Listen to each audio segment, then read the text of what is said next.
Hello, anime fans. Spring 2023. New anime season has dropped. Very excited to review all these shows. I've watched most of them. I'm kind of liking it more than a winter season, mainly because I have no idea what to expect for most of these shows, and their first few episodes are kind of like surprisingly good. So yeah, like a lot of cool shonens, kind of like different new stories, adventure shows, isekais, they're all out here. Also Demon Slayer, bro, the next season, it goes so hard. There's like some new cool animes like Hell's Paradise, which is like pretty hyped up shonen. There's like the Magic Muscle anime that is also like a new shonen. A lot of like cool different romance shows, isekais. So I'm gonna talk about all of them, let you know which ones to look out for. And yeah, I'll try to keep the spoilers to a minimum as I just review like maybe the first few episodes. Also a show I was looking forward to but hasn't aired yet, Oshinoko. It's airing next month actually. It has an interesting kind of concept for like an idol show. And yeah, let's get started. So yeah, for Jigokuraku, Hell's Paradise. New shonen out here. Very cool. So we got our main character. He's the Hollow Man. His name is Gabimaru. So he's our white-haired assassin. Looking like straight like Killua from Hunter x Hunter. But bro, this dude, he has a wife. So yeah, we kind of like hear his whole story in the first episode, which is very cool. This kind of investigator samurai waifu was like talking to him. So yeah, what is happening here? What is the setting? So yeah, we're in the Edo period, Japan. Kind of like supernatural samurai show. So yeah, a lot of like battle hardened characters. Death is a huge theme in this anime. I feel like the author has like a death fetish because he just described so many kind of like torture execution methods in his first episode. Because Gabimaru, he got captured by the shogun. So they're trying to execute him, but nothing they do work. They literally try to burn him alive. They describe everything like in so much detail, where it's like when you're burned alive, you're poisoned by the smoke, your muscles shrink, your flesh is seared, it's so painful. And then when they try to cut his neck off with the sword, the classic samurai execution method, no, that shit does not work either. But yeah, Gabimaru, he has like enhanced physical talent, mainly because he's from like this ninja village, so no matter how hard they try, if they try to burn him alive, put him in oil, try to like separate his body parts using animals, like no bro, this dude cannot die. So yeah, the main girl Saguri, one of the best girls this season, really love her. Kind of like a cool badass samurai waifu. She's kind of investigating Gabimaru, oh why'd he get captured and everything, and yeah, we get his whole backstory. So Gabimaru has a wife, and yeah, he's part of this ninja village where he's just, you know, sentenced to kill people. So yeah, he does not like killing people. Who would have thought? They call him Gabimaru the Hollow because they thought he has no emotions. All he knows is killing. But his wife, she's so cute. Her name is Yui. And yeah, she's just like so nice and positive. She's like, okay, you gotta pray before you eat. You gotta follow the rules. You gotta clean yourself up. You know, murder is bad. So yeah, she's kind of like the guiding light. So Gabimaru, he realizes that he has to protect his wife. So what if they leave the village? So he asked to leave, but of course, you know, he cannot leave the ninja village. So they kind of like frame him, set him up, and now he's like under arrest. So yeah, like no one can really kill him though. He has like enhanced physical muscles and armor basically. So then when Saguri comes in, she's like, I'm gonna execute you now. Her blade can actually cut Gabimaru, and Gabimaru's like shook for the first time. He's showing emotion. So yeah, when he's faced with actual death, yeah, Gabimaru tries to fight to defend himself. So yeah, after that, seeing his resolve, Saguri invites him to the Suicide Squad. You heard that correct. So yeah, this first episode, we get Gabimaru's backstory. We see Saguri, and they tell us this whole concept of this Hell Island. So it's like the supernatural island. It's kind of like the main setting where our show will take place probably. So yeah, it's called Shinsenkyo. It's basically kind of like an undiscovered island. No one knows what's happening with it, but apparently there's like this elixir of life that like the shogun really wants. So yeah, you get pardoned if you bring back the elixir of life. All you have to do is like brave this island and then, you know, fight all the monsters, you know, whatever. So yeah, it's not that easy. They sent like a search party first of all with like 60 people, and only like 1 or 2 people came back, and they had like flowers growing all of their bodies looking like flower zombies. So yeah, there's like supernatural demons here, and then yeah, we're just like sending the Suicide Squad out to like rescue this elixir of life. So yeah, they have really no reason to do this, but you know, I guess they're bored. So yeah, episode 2, we see a bunch of like quirky characters. This is probably like our main cast of people to watch out for. So yeah, a lot of like murderers, executioners, ninjas, and everything. So yeah, great squad of characters. You know, this anime is looking very promising. It's animated by Mappa. It's like a new shonen with like dark gritty vibes, similar to like Jujutsu Kaisen or Chainsaw Man, for example. So yeah, a lot to look forward to in this anime. It is pretty slow pace so far, so they're kind of like taking their time, showing us all these backstories. There's probably going to be so many character backstories that we gotta discover as like, you know, maybe people die, maybe they don't. And yeah, I don't really mind Gabimaru too much, but Saguri, I like her story as well. She's like, struggling because she feels a lot of fear when she kills people, but she's so effective at killing people. So she's like struggling with that internally. And I guess when she's hanging out with Gabimaru, it kind of gives her a whole outlook on life where, you gotta take their burden and their fears and like, store that inside of yourself as you take their life. So yeah, a lot of like stuff going on in this anime. And we probably need a kill counter because I assume there's gonna be a lot of death on this island. And speaking of Hell's Paradise, we also got a new anime, Heavenly Delusion. So yeah, once we go to hell, we go up to heaven again. So yeah, this is kind of like a Last of Us type of anime. Very cool. It looks very nice, very cinematic as well. So yeah, like a lot of like cool scenery. It's kind of like, apocalyptic environment where there's just like monsters everywhere and then people are like surviving. There's also bandits and also just like a different setting where there's like a Promised Neverland type of like holding chamber with all these kids that are like kind of protected from the world. So we don't know what that's about. So yeah, there's stuff going on in this anime. The main point of view we see in this anime though are these two like characters going on their adventure. So it's this girl Kiru with this like magical laser gun. We don't know what that's about. But also runs on batteries, so she has like limited uses before she has to recharge. And then her companion Maru, who seems to have to like, go somewhere. So yeah, basically Kiru is the Joel of this world and Maru is the Ellie. So they're kind of going through fighting bandits, scavenging food, sleeping, camping, interacting with farmers, as well as like fighting these monsters. So yeah, a lot of stuff going on. You got monsters at nighttime. Nothing too much is explained as of yet in these first 2 episodes. So, just gotta watch to find out more. But yeah, this was definitely a very interesting show. It could go a lot of different places as we're kind of like exploring Japan to look for heaven. So that's our main destination. Kiru has to find heaven, whatever that means. It's so vague. And then, yeah, Maru has something waiting for him there. Okay, so for Demon Slayer Season 3, the Swordsmith Village arc, we have to talk about the show. Although everything is self-explanatory, UFO-table onto production, very high quality, good animation, CGI moments. Action is going to be jam-packed in this season. Very popular anime. This is the 3rd season. There's also a movie. So much content. You expect each arc to have like some big-ass demon fight. And it seems that the pattern right now, we're fighting the Upper Moon. So yeah, we kind of team up with Pillars, fight more Upper Moon. So yeah, stuff is kind of progressing really well. So yeah, I'm like heavily looking forward to the season. Its animation was like very clean. Episode 1, like very happy to see the kind of results of everything. We have a 50-minute long kind of trippy ass episode, learning more setup, seeing what the demons are up to, as well as like a banger ass new opening. So there's so many spoilers in this opening. So yeah, I am a manga reader. I know what happens. But yeah, this opening, it's so good, but just like too many spoilers. It's by Man in a Mission and Mirai. So yeah, everything's pretty good. I'll just talk about like my feelings this first episode. So yeah, we kind of see like this trippy ass scene with like all the demons summoned into like this infinity castle. The camera angles are so crazy. We just see all the other remaining Upper Moons. So yeah, they killed the upper 6, so Daki and Gyutaro. So right now there's like all these like weird ass demon designs. It's kind of like a cock measuring contest with all of them. We see the upper 3, the one that killed the flame pillar. He kind of has like an inferiority complex. All these other dudes are kind of stronger than him. So yeah, upper 1, he's kind of quiet doing his own thing. He has a lot of eyeballs. Upper 2, he's like pretty sadistic and carefree. The upper 4 and 5 seem to just be like kind of cowardly, like, biding their time. So yeah, one dude is in a pot and one dude has like this like kind of boil on his head. So yeah, these kind of quirky ass demons just like chilling. Muzan is kind of angry at them though. He's like, oh, what do I pay you for? You ain't doing shit. So yeah, Muzan wants some research because he likes when things are the same. So, I mean, that seems to be like his goal, like immortality. So, generic villain goal. And then he's angry at his subordinates for like, not doing anything too much. So then, yeah, he kind of like asked them to get more intel. Like there's stuff about like the blue flowers and everything. So yeah, the story's there. Not too important, but yeah, the demons are plotting their shit. Also, like the woman on the biwa, like the guitar, she's just like sitting there being badass, not even caring about anybody. So yeah, I mean, they're flexing on the animation so far. They didn't really have to do too much in this infinite castle, but they did, I guess. After that, we see just like a 2-month time skip after the events of season 2. So yeah, they kind of did all that shit in the entertainment district. The sound pillar, everyone else survived. So yeah, no deaths so far. But everyone's just like super injured. They have to like break their limiter like multiple times.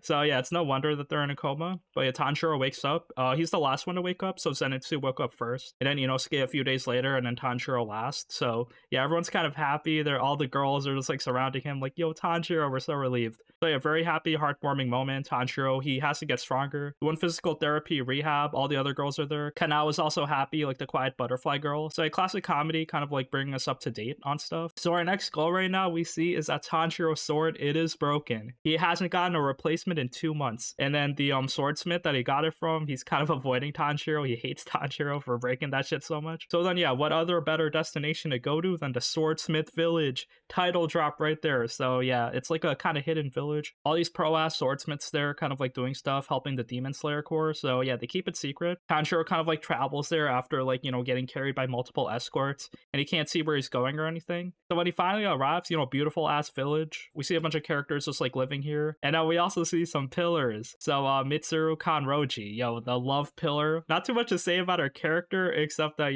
hot as fuck. Very much made for fan service, but she is a strong ass pillar in her own way. We'll probably see what she has in store for us. After that, we also see the Wind Pillar's brother, so his name is Genya. He was the one that was with Tanjiro season 1 that did like the whole Demon Slayer training stuff together. And yeah, they keep kind of seeing each other, so yeah, he has some like badass showcase in this season probably. And then after that, we also see the Mist Pillar, so he's kind of like doing some shit. We don't know why, but yeah, the fact that there's so many more characters here. So then Inosuke and Zenitsu are kind of like doing their own thing. Tanjiro has his new cast to kind of like work with. Nezuko is also there, so yeah, probably expect some like wild shit to happen. But yeah, besides that, cool onsen scenes, everyone chilling naked in the hot springs, everyone just like hanging out, talking, giving us like more character moments. So yeah, some cool things. We see Mitsuri, so she doesn't have anything really going for her. She's just like very aloof, airheaded, but also like wants to be friends with everyone. And then she kind of admits that she joined the Demon Slayer Corps to find love. And where better to find a strong person than with the pillars?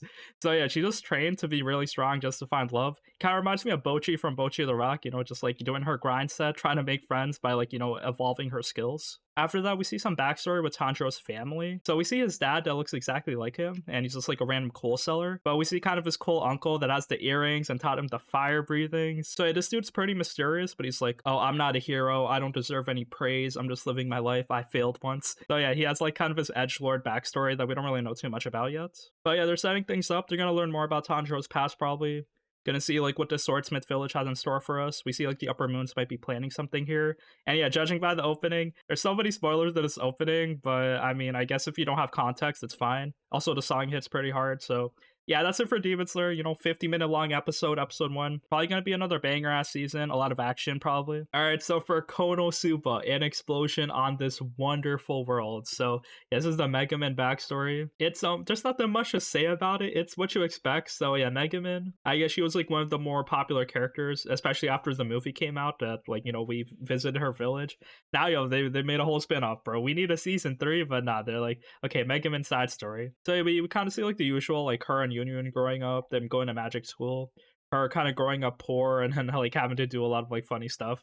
Also, yeah, the Crimson Demons that she's running with, they're all like a bit weird. So when they cast magic, they have to do like a big long ass incantation and show off. Also, yeah, we realize why Megaman likes explosion magic so much. Everyone kind of laughs at her. They're like, it's very impractical to use, and also it takes like a lot of like energy. So yeah, not that much to say, just like more KonoSuba. Like, the classic comedy is there. If you're not a big Megaman fan, if you're like Darkness or Aqua more, then maybe you won't like this side story. But overall, a pretty comfortable watch, a very popular franchise. So you can't really go wrong with the show if you're like, familiar with KonoSuba at all. And there's another anime I'm liking this season. So Mashle. Magic and muscles. Let's go, we got bodybuilding anime. Not really, because the muscles aren't really like a big deal in this show. It's more of like if you got Harry Potter, but instead of like being a wizard, he was a bodybuilder type of thing. So yeah, it's like a Shonen Jump kind of like high school magic anime. It's not really supposed to be taken too seriously, I guess. Yeah, it's kind of like a funny, wild, crazy world. So yeah, they kind of like tell us about like this country. So everyone has magical powers, and that like determines your status in the world. So if you have like barely any magical powers, you're kind of like a peasant. So Mash, he has no magic powers, our main character. So his grandfather is like, bro, you gotta train your body. So yeah, he's just like weightlifting every day, but he just like weightlifts at super speed. Kind of like One Punch Man level of exercise. So yeah, this dude's pretty brolic. He's not too like Arnold Schwarzenegger, like muscular bodybuilding type though. Kind of like a K-pop star with long legs and kind of like a cut up upper body. So, skinny athletic build. Yeah, he kind of hides his muscles pretty well. But yeah, in this world of magic, Mash, he's kind of like ignorant on everything. He's kind of like very one-track minded, kind of good-hearted, but also like a bit dumb. So yeah, he lives with his grandfather in the woods because since Mash has no magical powers, he's kind of a criminal. So basically they execute anyone with no magical powers. You have no right to live, basically. So yeah, Mash's grandfather kind of adopted him to protect him from this life. And basically Mash gets in trouble when he really likes cream puffs. So he runs into the city to get some, and then people realize that he doesn't have any markings on his face. So those markings signify that you have magical powers. So yeah, the police kind of chase him back to his house, where they kind of beat up on his grandfather, and then Mash protects him. And how does he protect people with magic? He just parries the magic. He's just so strong that he just like deflects the magic. So yeah, he doesn't need wands, broomsticks, spells. He's kind of like a sporty athletic type, just like grabs magical spells and then like bounces them, juggles them, plays with them. So it's a pretty funny gimmick so far. Again, this anime is mostly lighthearted, but there might be some serious moments as Mash kind of interacts with like all these like magic users. So yeah, here he makes a deal with the police officer that tracks him down, where he's like, I won't report you if I can sponsor you to be like the best magic user of this country. Okay, so for working for God in a godless world. So what is this isekai? It's kind of like pretty funny, but also out there, a lot of wild shit. This anime is like very decent, you know, catches you unaware sometimes of these story threads. But also it has the single worst CGI moment this year. So this giant white elephant beast came through. It just looks straight up copy pasted from Blender, as they just like forgot a bunch of textures to add in. I think you've probably seen this as a pretty trending like meme scene. But yeah, overall, this anime, this is kind of good advertising because this actual show is like pretty decent. So I think they did that on purpose, the CGI, or maybe they did it to save money. But yeah, I'll kind of explain how we get here. So yeah, it's an isekai, of course. So our main character is Yukito. He lived kind of like a tragic life where his dad's like a cult leader, and the cult is like there's a bunch of like huge muscular giga chads. So yeah, his dad's kind of like, you know, pressuring him all his life when he was younger to kind of take over. And his dad kind of beats him up as well. So yeah, it's like kind of crazy, just like these like bald muscular bodybuilding dudes. I'm like totally down for it, but yeah, they want him to like take over the cult basically. But in order to do that, he has to become thrown off a cliff and survive like underwater. So yeah, they throw him off a cliff. He's in a barrel and he's just like contemplating his life. Like, oh shit, gods suck. Why did it make my life so shitty? So then yeah, he gets isekai'd in a new world and his wish came true. It's a world where there are no gods. And then he gets wakened by Hanakana. So her name is Aru, one of the other best girls of the season. Very cute, red-haired. And then she kind of like jacks him off as he wakes up. So yeah, random, like, there's like so many sex jokes out of nowhere in this anime. But yeah, basically he wakes up in a village and he realizes that there's no gods in this world. So things are like slightly different. It's not like your regular isekai where you're just like an adventurer fighting. You're actually farming. So yeah, he just like farms all day. He kind of like grows grapes and they really have no way to store them. So he's like, oh yeah, we can make wine from the grapes. He introduces like more alcohol to the village. They all kind of like love him, and they like just kind of party all night, and then they like farm during the day. So his life is kind of repeated like that, just like farming all the time, making friends in his village, and just like repeating that. No monsters to fight, no nothing. So yeah, it's not really the isekai life that he expected, but he's still like kind of going with it. Also, Aru's like being cute, kind of supporting him. So yeah, the problem comes when we realize like the lore of this village. There are actually a bunch of deviants that were like kind of excommunicated from the kingdom. Since there are no gods, they kind of dictate when people die. So then if you're actually afraid of death, you're labeled a deviant and you're shipped off to this village where the people of the kingdom can like kill you at any time. So all these people that we're hanging out with, they kind of have a death sentence like at any time. So it's kind of sad because Yukito sees that Aru and her older sister Shiru are sentenced to die. So yeah, he tries to rescue them. I'm like, no, not the best girls. So yeah, a lot of like dark turns in this anime. It's like kind of crazy. So then yeah, Yukito tries to rescue them, but yeah, the older sister dies, rest in peace. And then as he's trying to like fight off all of the guards, like he gets stabbed, and then Aru also gets stabbed, so he kind of like curses the gods. But then a god comes in out of his necklace. So this is like some random lolly that was always with him, and now she's naked hugging him. So yeah, we don't really know what she's about, but basically she kind of protects our squad. And yeah, basically I guess she's the god that we're gonna work for. There's just the whole title drop right there. So yeah, I have no idea if this anime is good or not. It's like very crazy, so I'm like honestly very interested. Okay, so for the Gundam anime, Mobile Suit Gundam Witch from Mercury, Season 2, Episode 1. So yeah, new season of this kind of like, you know, popular Gundam show. So yeah, I think everyone likes Season 1 mostly because we got this like quirky main character straight up out of Mercury. She's kind of like interacting with people, very nervous and anxious. So I guess pretty relatable, but she's also really strong because she's like beating everyone. She's never lost in this first season in any of these Gundam battles. So she's like standing tall in front of the school. No one can really fuck with her. Although yeah, there's like a lot of political stuff in the background. Mainly there's like these big three Gundam companies that are like running everything, and they're kind of like cannibalizing each other, so there's just like attacks on everyone. And we ended first season off with like this like terrorist attack. Soleta, she was like forming her own company, and then like she just got ambushed by a lot of people, and it was pretty scary, just like, you know, surviving in space while getting attacked by like these Gundams. But she does take over, she rescues Murane and her wife, and then she like crushes some dude. So yeah, we ended season 1 in kind of like a very brutal way, where Murane kind of gets scarred because she sees Soleta goes like full Winter Soldier mode and just like murders everyone when her mom tells her to. So we'll ignore that for now. You know, Soleta's piloting her aerial Gundam suit, and you know, hopefully things are looking up for her. But yeah, here we kind of like continue on with the school life. We see that Soleta, her Gundam suit got repaired a bit, and now she has like a bunch of duels piled up. Yeah, she just like destroys everyone. Her Gundam can do everything. It has like a sword, shield, lasers. She can fly at high speeds. No one can match her. And then yeah, she's just destroying everybody. So yeah, Soleta's still on top. I don't think that'll change anytime soon. She's like our classic main character that'll never lose. And then when she pilots her Gundam, she kind of has like another personality. So yeah, I'm looking forward to the season 2. You know, the story goes pretty hard. Seeing all these companies attack each other, all these politics on like, you know, running the Gundam organization. Soleta's also trying to form her own company, but it also got like, you know, put on hold. She's trying to do Gundam research for medicinal purposes, so not for like weapons of war. So yeah, pretty admirable goal from her. Hopefully it works. But yeah, there's like a lot of sinister stuff in the background.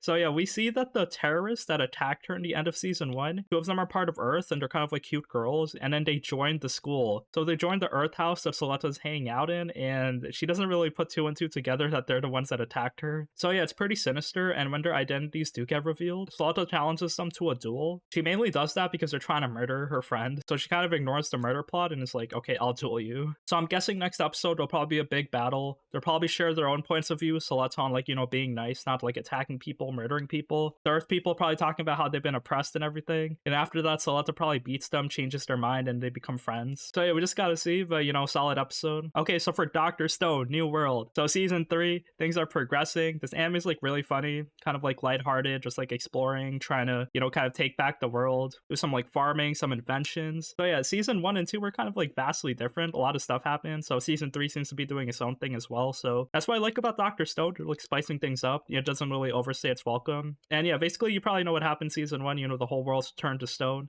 Senku, after like, you know, thousands of years, woke up, and then yeah, he's just like trying to rebuild society. Season 2, there was like this whole Stone Wars battle with Tsukasa and everyone. So season 3, we have our own goal now. We are trying to travel to America. How are we going to do that? Are we going to go by boat or by plane? Well, whatever method we use, we need fuel probably. So yeah, Senku's planning on building a big boat to travel because they realized that South America, that was where they saw like the green light beam that kind of turned everyone to stone. So if they go to the source, maybe they'll like, you know, learn some stuff. And then they can probably save people, rescue Tsukasa, all that stuff. Also, kind of interesting thing is that being turned to stone kind of cures you of all your illnesses. And then yeah, once you're out, you're just like kind of like peak human. But yeah, we don't really talk about that too much. Cool new thing that happened in the season, we meet a new character, Roisui. And yeah, we don't really meet him this season. It was a special, so that's like required watching actually. So he was kind of like in the marine shipping industry, so yeah, he wants to be the captain of this boat. But besides that, he likes money, he likes to grow, he wants to be profitable, so he kind of uses that mindset on everyone. And this first episode, you know, they're just exploring, trying to get more resources, flying on hot air balloons,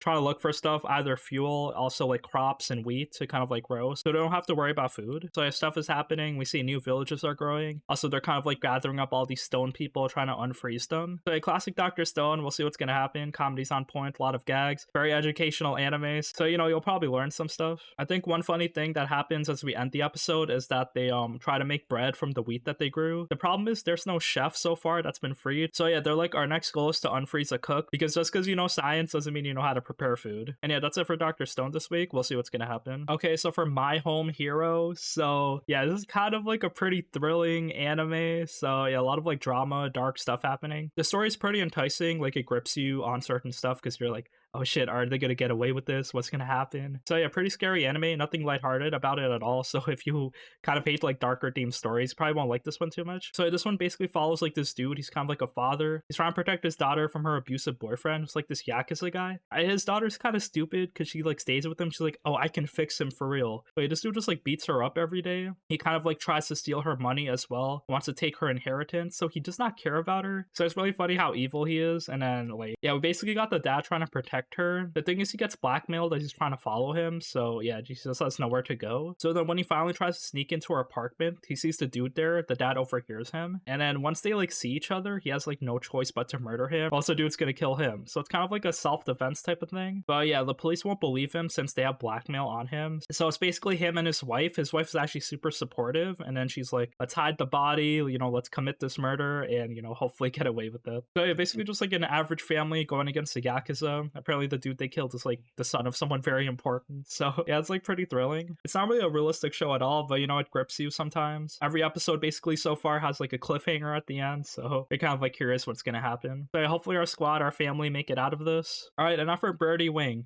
Golf Girl Story Season 2. So yeah, this is an original anime. There's a second season of it, so yeah, Season 1 if you haven't watched it. There's golf, we're fighting the mafia, underground golf, Yuri. What more do you want in your golf story? So yeah, I kind of like Season 1 because it explored like the situation where we have like two main characters. The first one is rich as fuck, trying to do golf for competition. She has everything kind of like inherited to her, so yeah, just like a nepo baby. And yeah, she's hanging out with Eva, who like learns golf like just to survive. She like does underground golf just to get money. And then she works with the mafia as well. And yeah, long story short, they kind of form a team together. So Eva enrolls in Aoi's school, and basically, yeah, they're just like sweeping the competition. They haven't lost so far. So yeah, one problem I did have with Season 1, our main characters are just so strong, so skilled, that they haven't really faced any like real competition or anything to kind of like hold them back. So maybe that'll change in Season 2, probably more like golf waifus coming through, trying to like, beat them in a competition. Also, interestingly enough, I think the Golf Masters happened this week. So yeah, I mean, good timing. We saw like Tiger Woods and everyone. I don't really watch real golf. I only watch anime golf with like cute girls in it, so I can't really speak too much on it. But yeah, pretty solid show. I'm definitely gonna watch this. Also now let me speed run through these romance animes. There's so many, so I'll just like talk about them very quickly. So yeah, one of them, My Love Story with Yamada-kun, level 999. It's like a cute anime. The animation's nothing special, but I mean, it talks about like this girl. Her man broke up with her for like this other girl in the same game that they're playing. It's like this RPG, so she's kind of devastated. I love her. She's like so expressive and funny. And then she's like super jealous that her man broke up with her. So she actually goes to like a real life event that like the game is sponsoring. And then she meets like this other dude that's in her guild. So yeah, his name is Yamada Akito. And then our main girl is Akane. So it's basically a romance between them. The thing is like Akito, he doesn't really care about anything. He's just like very focused in his game, kind of like Kirito, just like black hair, unexpressive, but all these girls are just like, hovering over him. So yeah, Akane just like falls in love with him immediately. We'll kind of see what happens, but yeah, just like an anime with a gamer girl and a gamer guy. So yeah, pretty cute so far. After that, we have Tonikaku Kawaii Season 2. So very cute anime. Season 1, I loved it so much. It's like, chill slice of life, just like full on. Episode 1, they just basically got married immediately after like some wild shit happened. So yeah, just like a very comfortable season. Although I thought it was a bit boring because we didn't get like the whole Tsukasa backstory. They're setting up a lot of stuff with her. So Tsukasa is the main love interest. She's like, classic wife, very nice, best girl character design. But there's something about her that makes her seem immortal, like some like moon spirit or something that they didn't really expand upon. So maybe we'll get it in the second season. But yeah, it's basically her and Nasa, the main guy, just like living together. It's just like a classic love story. They live with each other, although they're like a bit embarrassed still, even after getting married. But yeah, they still show affection, sleep on the same bed, hug each other, cuddle. The problem is that they are poor, so they're just like, working jobs, living in a small apartment, trying to like, make ends meet. And at NASA, he wants to get a real wedding. So he realizes that, oh, I want to see Tsukasa in her wedding dress. And since we got married in like a government office, we didn't really have an official wedding. How expensive could it be? So yeah, almost like $100,000 US you got to pay for a wedding. Or you could like go to like a cheaper place and pay like half of that, but you still got to shell out a big amount. So you would just see like the same familiar characters, episode 1, just like talking, discussing, oh, why a wedding costs so much, all that. But yeah, there's a good amount of characters in this anime. They're all doing their own thing. Tsukasa, we realize that she has parents that like kind of care for her. So I wonder what's going to happen. Like, I don't think their relationship will develop too much because they're already married and like love each other. So nothing much more to expand there. So we just really need more of Tsukasa backstory pretty much at this point. Also now we have like this edgy school shooter anime, The Dangers in My Heart. So I hate this one so much. It's like they try to make it funny, but it's just like so kind of cringe. So we meet this main character. His name is Kyotaro, and basically he's just like sitting in school. He's like a bit edgy because he's like, I want to murder people. I hate people. I want to kill them all. So yeah, he just like sitting with his box cutter in his hand, just like plotting murders. He sees the idol of the school, Yamada, so he kind of wants to kill her. But like hijinks ensue. He sees that she's like a bit quirky and like has her own kind of goals and feelings, and she's not really like the bitchy person that he thought she was. is. So they kind of develop a friendship so far, just like talk to each other, interact. All these characters in this anime so far are pretty stupid. Also, there's like a lot of unnecessary fan service. Like a lot of the dudes in this class are horny, so not that much to talk about here, but yeah, just like a weird ass concept that caught me off guard. And there's also a similar anime, My Clueless First Friend. So I like this a bit more than the murder anime, just because like it's kind of like the opposite. So we kind of see this in a point of view of the main girl where she's getting bullied a lot. So yeah, people call her the Grim Reaper. Oh, he's like a transfer student. He's like, Grim Reaper, that's so cool. I want to be your friend. So yeah, it's kind of like a romance story between them. Like everyone's bullying the girl, but then the main dude, he kind of like wants to like get closer to her and inherit her Grim Reaper powers. There's like this romance isekai based on a webtoon, I think, where the reason why Raeliana ended up at the Duke's mansion. There's random girl just an isekai in like this rich ass like European kingdom family, and there's kind of like this like murder plot line. So yeah, that's like going. There's also Insomniacs After School. It's kind of like a romance astronomy anime. It's like some supernatural thing. So yeah, this one's pretty okay. Oh yeah, there's also the Ancient Mage's Bride season 2. So yeah, I think season 1 was pretty popular. So yeah, second season. It's been a while since I saw this, so I don't really remember too much. But yeah, you know, main girl character. She's like the bride of the skeleton man and trying to like, you know, become a magician herself. Also, there's some other isekais. I don't really like them too much, but I guess I'll talk about them really quickly. They're a bit funny, have their own flavor and waifus. One of them, I got a cheat skill in another world. Became rivaled in the real world too. So yeah, this dude, he got isekai'd. He like kind of entered a door. And then yeah, he's basically been bullied his whole life, but then one day he just like goes into the isekai world randomly. And then he realizes that anything he learns in this world, like either magic, monsters, fighting skills, he can bring back to the real world. I don't really check this one out too much yet, but yeah, there's some other isekais to talk about. So In Another World with My Smartphone season 2. It's kind of like a cute show. I don't really recommend it, but it's like a lot of cute girls just like hanging out. Our main dude, he's in the isekai world. He has his cell phone. So yeah, he got struck by lightning season 1 and just like, you know, gets reincarnated in this fantasy world, but he has his cell phone with him. So not that much to say about the show, but I mean, I guess it's kind of cute. There's also Summoned to Another World for a second time. So yeah, this dude, I guess him and his whole class got isekai'd. It gives off some like Ari Fureta vibes. Nothing too much there, but the main dude, he's like, I know he's used to this world. So yeah, we learned that the main character, he actually got isekai'd in this world before, but then he went back to his own world, and now he's went back to this isekai world randomly again. So yeah, all the characters kind of remember him. They're like, oh shit, you're the hero. What are you doing back here again? So yeah, it's a bit funny, nothing wrong with it. And you know, I guess we'll see what's gonna happen as it progresses. There's also the Aristocrats' Otherworldly Adventure, Serving Gods Who Go Too Far. Another kind of like a waifu harem anime. I don't like it. Don't really recommend it, but yeah, basically this dude, he kind of like saved 2 girls randomly from being murdered. And then he gets murdered, so they're crying like, oh no. So yeah, when he wakes up in this isekai world, he has memories. He kind of like, you know, gets resurrected into his family that cares for him. And he's like, okay, I'm gonna learn how to protect people so I don't make girls cry ever again. So yeah, random ass isekai, I don't really recommend this one either. There's also another funny one, The Legendary Hero is Dead. So it's kind of like a fantasy show. Our main character is kind of like a scumbag, but then he actually kills the hero because he makes like a bunch of pitfall traps, and then the hero falls into it. So then yeah, when the village realizes that he murdered the hero, they kind of hide the body so no one finds out. But then his party, there's like a necromancer girl in the hero's party. So she basically body swaps the hero's body with the dude that killed him. So yeah, our main character, he's kind of like cosplaying as the hero now. And yeah, I guess since he murdered the hero, he has to become the hero himself. So yeah, random ass concept, you know, it's pretty funny so far. So yeah, I guess we'll see what's gonna happen. So yeah, I think we covered the main shows. There's some other shows I didn't talk about. So like there's like Kuma Kuma Bear Punch, season 2 of this like kind of like cute isekai where you know the girl's like doing things in her bear suit, very cute. It's also a Galaxy Next Door, have like its own romance show. Also Skip to Loafer, another romance show. There's Eden Zero season 2. I haven't seen season 1, but yeah, this is like the new fairy tale anime. So yeah, I think like season 1 was pretty long. Like, you know, people liked it, I guess. So if you want like a random adventure show, I guess this one has like a lot of material as well. There's the Cafe Terrace and its goddesses.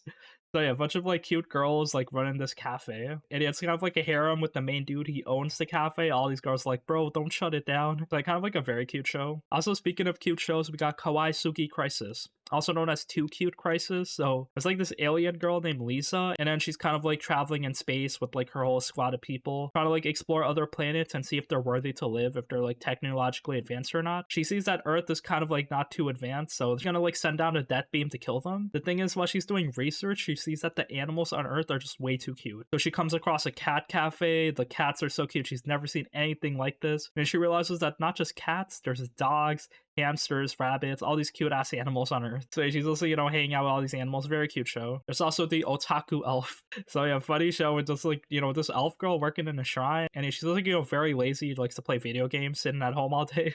She does like me for real, for real. But yeah, as you give her offerings and stuff, maybe she'll appreciate it. So a very just like lighthearted, wholesome show. And yeah, that seems to be it this season. Thank you for watching. Very excited to progress through all these shows. I mean, if you want to pick one anime to watch this season, nothing else, you know, try Demon Slayer season 3. The action, music, voice acting, everything's probably gonna be so solid. Everything else is pretty funny. A lot of shonens, a lot of romance, good amount of isekais as well. A lot of cool kind of mystery adventure shows. Some shows I didn't talk about that'll air soon will be Oshinoko. So yeah, the idol show. Like, I don't want to spoil it too much, but yeah, just like an idol girl kind of like supporting a family. There's also a new Osama ranking season. I'm not sure if this is like a special or like in a real season, but yeah, season 1 of Osama ranking was like insanely good. So I'm kind of curious what they'll explore here, because the whole world is like very open. It's called King's Ranking, but we haven't really seen enough kings yet. So it is implied that the world is a lot bigger than like, you know, what we've seen in Bocchi's Kingdom and in the Underground. And there's also going to be a new Attack on Titan season, another final season this spring. It's probably going to be the finale. So I don't really see too many people hyped up on it, but yeah, that's also coming out soon. Also another show that came out recently, the Kaguya-sama specials. So yeah, for season 3, after that, there's like a continuation, like 4 kind of special episodes. These are canon episodes as well, so